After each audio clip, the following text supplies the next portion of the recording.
여러분, 안녕하세요. 동동이쌤이에요.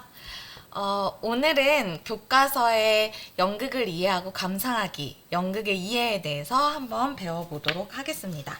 여러분들 연극책 다 가지고 계시죠? 자, 오늘 배울 부분은요, 새로운 단원을 나갈 거예요. 다 같이 138페이지를 펴주시면 되겠습니다.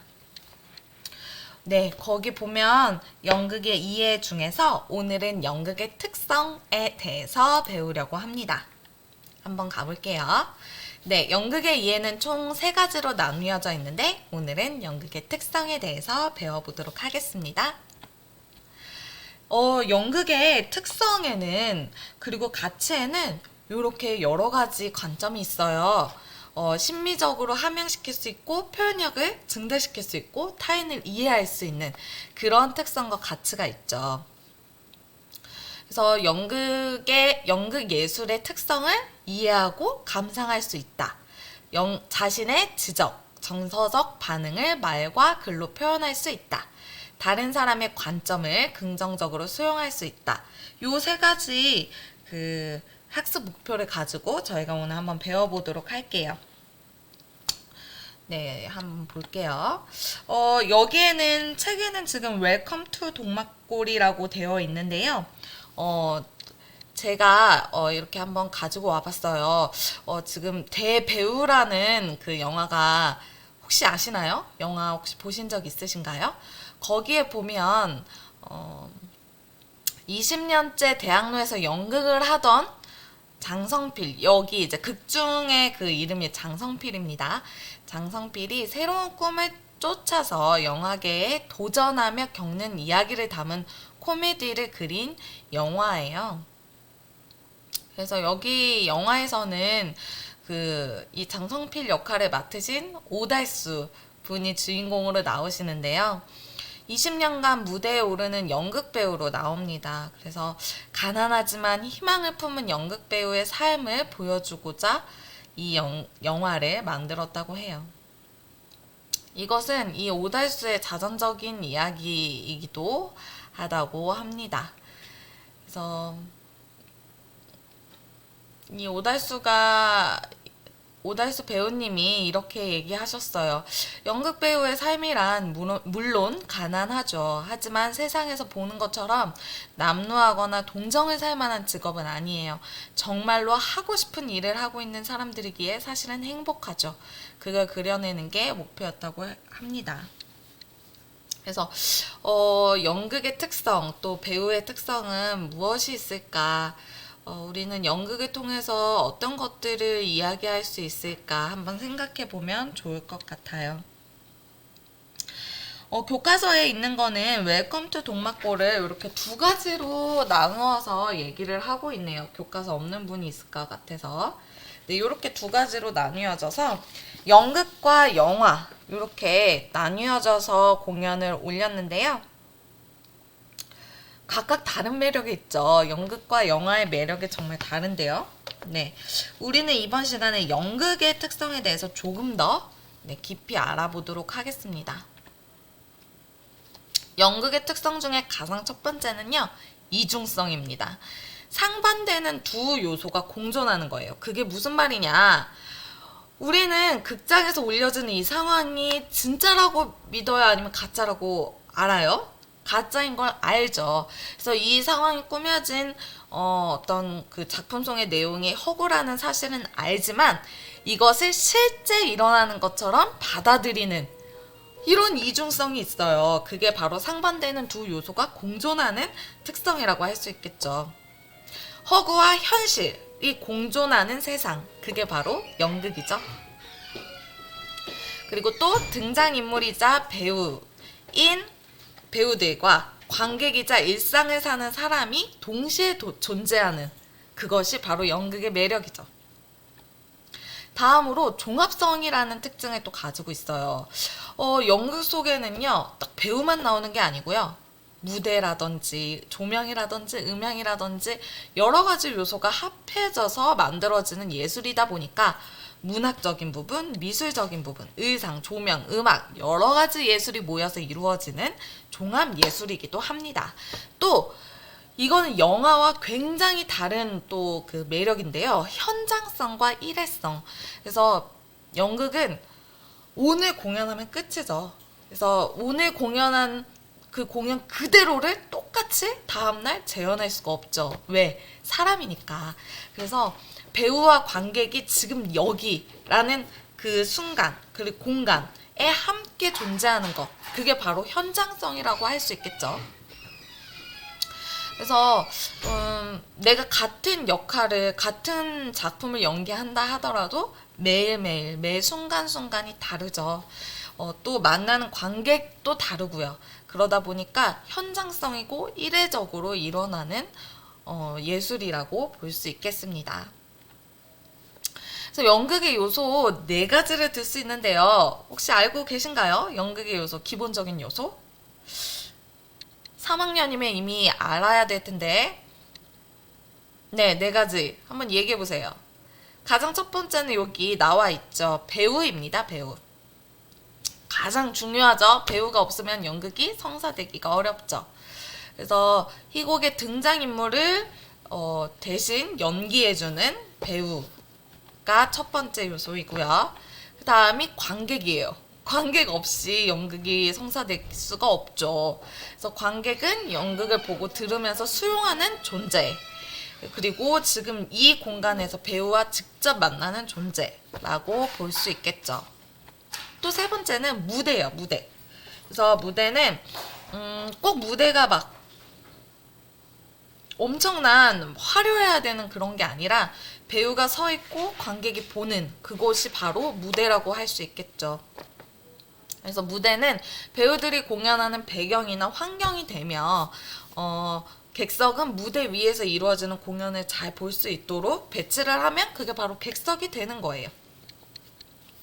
그래서 무대 형태가 여러 가지가 있는데 여러분들이 이미 잘 알고 계실 거예요. 한번 복습하는 개념으로 한번 볼게요. 첫 번째로 우리 요즘 가장 많이 볼 수 있는 프로시니엄 무대가 있죠. 그래서 가장 보편적인 유형이 됐어요. 요즘에는 무대와 객석이 서로 마주보고 있는 형태. 무대와 객석이 붙어 있나요? 분리되어 있나요? 분리되어 있어요. 그리고 배우는 마치 관객이 없는 것처럼 일상적으로는 연기를 해요. 뭐 포인트로 마지막 커튼콜이라든지 아니면 중간에 배우하고 꼭 소통해야 되는 부분은 관객과 만나기도 하지만 그런 부분이 아니라면 철저하게 분리되어서 연기를 하죠. 그래서 관객은 무대 위에 환상을 깨지 않도록 조용히 숨어서 엿보는 것처럼 관람을 합니다. 그래서 우리 막 극장 막 여러 가지 규칙들 있잖아요. 뭐 떠들면 안 되고 핸드폰 꺼야 되고 암전 중에 움직이면 뭐 이동하면 안 되고 여러 가지들. 옛날에는 그렇게 보지 않았거든요. 근데 그게 프로시니엄 무대로 오면서 생겨난 특성 중에 하나죠. 그래서 이거를 간단하게 나타나면 프로시니엄 무대 이렇게 생겼어요. 여기 스테이지가 있고 에어프론이 있고 그다음에 그 앞에 관객석이 있어요. 그래서 요 관객석과 무대 사이에 뭐가 있다라고 말을 하냐면 제4의 벽이 있다라고 얘기를 해요.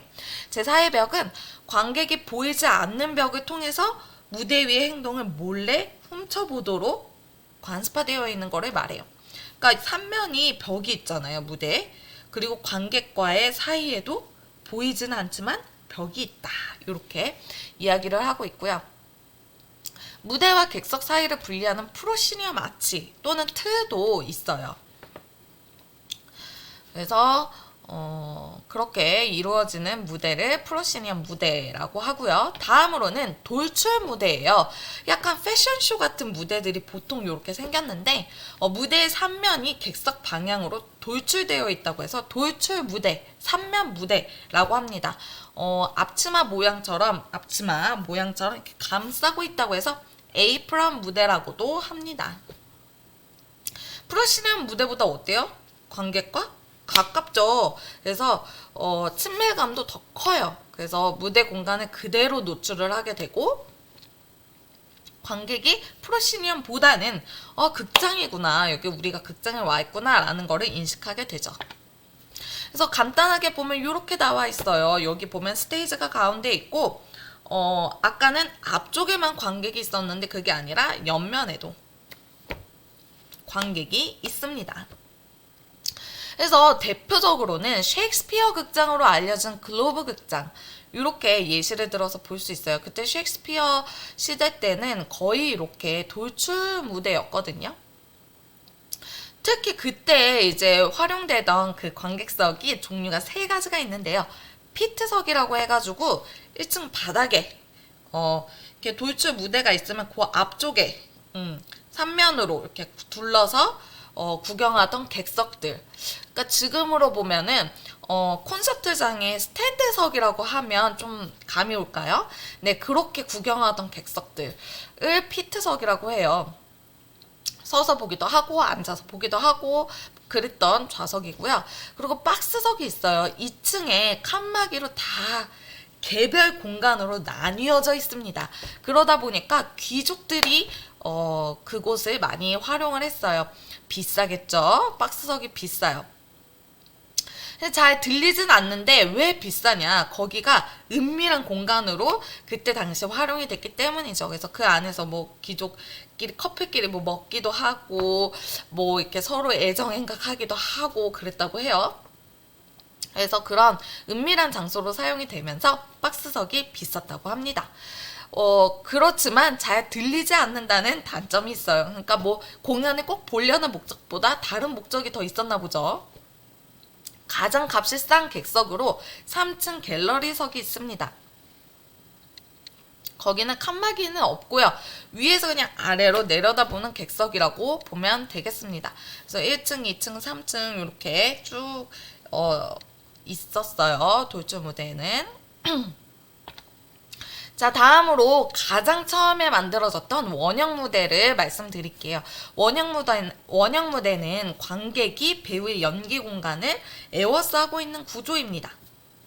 무대가 완전히 개방되어 있습니다. 관객이 사면에서 무대를 바라봅니다. 그러니까 무대에 커다란 장치들이 나올 수 있나요? 아니요. 무대 장치는 최소한으로 되어야 되겠죠. 그리고 관객과의 거리가 굉장히 가깝기 때문에 능동적이고 적극적인 참여를 유도할 수 있어요. 옛날로 치면은 옛날 우리나라에도 이런 원형 무대를 활용해가지고 뭐 타이춤이라든지 옛날 뭐 마당놀이라든지 그런 것들은 거의 원형 무대에서 이루어졌죠. 좀 더 자세히 보면요. 그리스 시대의 극장 도면을 여기 볼게요. 가운데에 요 원형 있죠. 요 원형이 오케스트라석이고요. 그 가운데에 시멜레 제단이라고 있었어요. 이 제단이 있었던 이유는 그 고대 그리스 시대에는 이 공연을 하는 게 제의를 드리기 위해서 제의의 어떤 하나의 퍼포먼스로 행해졌던 공연이었기 때문에 재단에서 제의를 드리면서 공연을 올렸고요. 관객석이 이렇게 쭉 다 둘려져 있고요. 여기 스캐너가 배우들이 등 퇴장하는 공간이기도 하고 또 이쪽에 간단하게 무대 장치들 뭐 이렇게 왔다 갔다 하는 무대 장치들이 왔다 갔다 하기도 하고 했습니다. 이때 당시에는 배우가 많았나요? 적었나요? 적었습니다. 처음엔 1명으로 시작했고요. 그 다음에 2명, 3명 이렇게 늘려나갔고요. 그래서 나머지 오케스트라석의 그 코러스들이 배우 혼자 하지 못하는 것들을 뭐 노래를 불러준다든지 여러 가지 요소를 할 수 있었습니다. 자, 마지막 요소로 4번째 희곡이 있습니다. 희곡은 대사를 중심으로 해설과 지문이 포함되어 있고요. 보통 해설, 지문, 대사 이렇게 나누어집니다. 이거는 우리가 1학기 때도 배웠던 부분이죠. 그래서 오늘 이렇게 연극의 요소까지 배웠고요. 여러분들 출석 체크 질문 꼭 해주시고 그러면 우리는 다음 시간에 만날게요.